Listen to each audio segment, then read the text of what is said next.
Hi, and welcome to Lavonne's Kitchen. Today we're in the kitchen making guacamole, and we have a special guest who's going to make our guacamole for us, my good friend Nicole.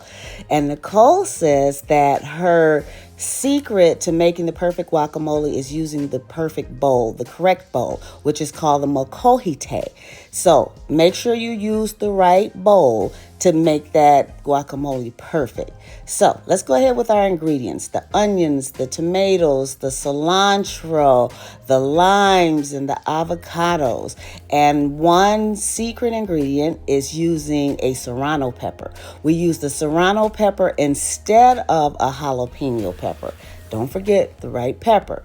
So then she has her own technique and how to do it. She puts all of that in the bowl and then she starts to smash it. Smash it up real good until it looks like this. It looks like it's real juicy, and that's exactly what you're doing. You're getting those juices out of all of those vegetables. That juice is the flavor. You're getting all of that flavor out of there. Once we've got all of that flavor, then we're going to go ahead and put our avocados in.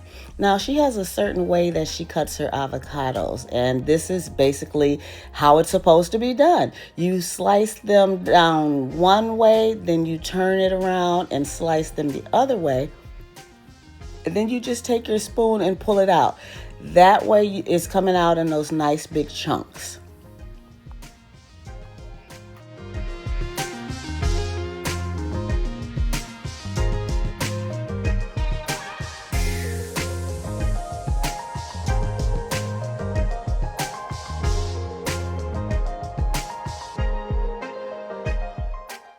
See how nice and pretty those are? Make sure they're soft enough. Now we're going to start smashing those avocados until they are nice and creamy, and mix them in with all of that flavor from all of those vegetables.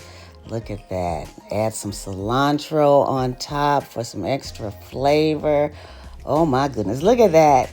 See how creamy it is?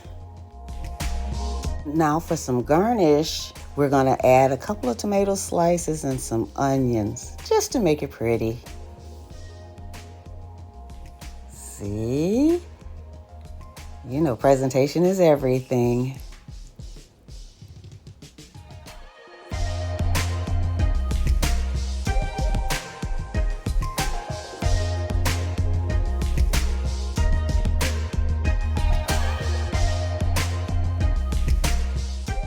Time to taste. Oh, yes. Oh, my God, yes. This is good. I always love her guacamole. Thank you so much, Nicole, for showing us how you make your guacamole. And thank you, everybody. And I'll see you next time in Lavonne's Kitchen. Bye.